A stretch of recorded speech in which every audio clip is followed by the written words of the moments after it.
ಇವತ್ತಿನ ಆಸೆ ಧಾರಾವಾಹಿಯ ಸಂಚಿಕೆಯಲ್ಲಿ ಶಾಂತಿ ರೋಹಿಣಿ ಕೈಲಿ ವ್ರತ ಮಾಡಿಸ್ಬೇಕು ಅಂತ ದೇವಸ್ಥಾನಕ್ಕೆ ಹೋಗೋಕ್ಕೆ ಹೇಳ್ತಾರೆ. ಸೂರ್ಯ ಮನೇಲಿ ಇರಲ್ಲ, ಅದರಿಂದ ಮೀನಾಗೆ ಹೇಳ್ತಾರೆ ಸೂರ್ಯನಿಗೆ ಫೋನ್ ಮಾಡು ಅಂತ. ಆಯಿತು ಅತ್ತೆ ಅಂದ್ಬಿಟ್ಟು ಸೂರ್ಯನಿಗೆ ಮೀನಾ ಫೋನ್ ಮಾಡ್ತಾರೆ. ಸೂರ್ಯ ಹೇಳ್ತಾರೆ ಪ್ಯಾಸೆಂಜರ್ ಇದ್ದಾರಮ್ಮ ಬರೋಕ್ಕಾಗಲ್ಲ ಅಂತ.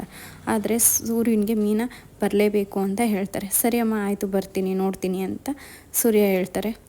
ಇನ್ನು ಶಾಂತಿ ರೋಹಿಣಿ ಅವ್ರನ್ನ ದೇವಸ್ಥಾನಕ್ಕೆ ಕರ್ಕೊಂಡ್ಬಂದು ತಣ್ಣೀರಲ್ಲಿ ಸ್ನಾನ ಮಾಡೋಕ್ಕೆ ಹೇಳ್ತಾರೆ. ಆಗ ರೋಹಿಣಿ ಇಲ್ಲಪ್ಪ ನಾನು ಮಾಡಲ್ಲ, ನನಗೆ ಈಗಾಗಲೇ ನಾನು ಮನೇಲಿ ಸ್ನಾನ ಮಾಡ್ಕೊಂಬಂದಿದ್ದೀನಿ ಅತ್ತೆ ಅಂತ ಹೇಳ್ತಾರೆ. ಆದರೆ ಶಾಂತಿ ಒಪ್ಪೋದಿಲ್ಲ. ನಾನು ಇದೆಲ್ಲ ಮಾಡ್ತಿರೋದು ನಿನಗೋಸ್ಕರ, ನಿಮ್ಮಪ್ಪ ಬರಬೇಕು ಅಂತಲೇ ಮಾಡ್ತಿರೋದು, ತಣ್ಣೀರಲ್ಲಿ ಸ್ನಾನ ಮಾಡಿ ವ್ರತ ಮಾಡಬೇಕು ಅಂತ ಅವಳಿಗೆ ತಣ್ಣೀರಲ್ಲಿ ಸ್ನಾನ ಮಾಡಿಸ್ತಾರೆ. ವಿಭೂತಿ ಇಕ್ಕಿ ದೇವ್ರಿಗೆಲ್ಲ 11 ಸತಿ ಬಸ್ಕಿ ಹೊಡಿಬೇಕು ಅಂತ ಹೇಳ್ತಾರೆ. ಅವಳು 11 ಸತಿ ಬಸ್ಕಿ ಹೊಡಿತಾಳೆ. ಇನ್ನು ಕರ್ಪೂರ ಬೆಳಗಬೇಕು ಅಂತ ಅಂದ್ಬಿಟ್ಟು ಕರ್ಪೂರನೂ ಬೆಳಗಿಸ್ತಾರೆ. ಆಗ ರಂಗನಾಥ್ ಅಡ್ಡ ಬಂದ್ಬಿಟ್ಟು ಕರ್ಪೂರನ ಬೀಳಿಸ್ತಾರೆ. ಆಗ ಬೈತಾರೆ, ಇದೆಲ್ಲ ಏನು ಹುಚ್ಚಾಟ ಅಂತ, ಇದೆಲ್ಲ ನಿಮ್ಗೆ ಗೊತ್ತಾಗಲ್ಲ ಕಣ್ರಿ ಅಂತ ಅದಕ್ಕೂ ಬೈತಾರೆ.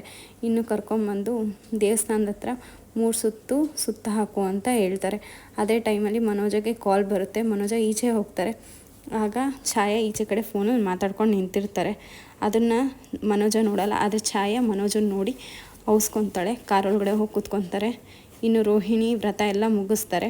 ವ್ರತ ಎಲ್ಲ ಮುಗಿಸಿ ಎಲ್ಲ ಇಲ್ಲಿ ಸ್ವಲ್ಪ ಶಾಂತಿಗೂ ಮತ್ತು ರಂಗನಾಥ್ಗೂ ಮಾತಿಗೆ ಮಾತು ಬೆಳೆಯುತ್ತೆ.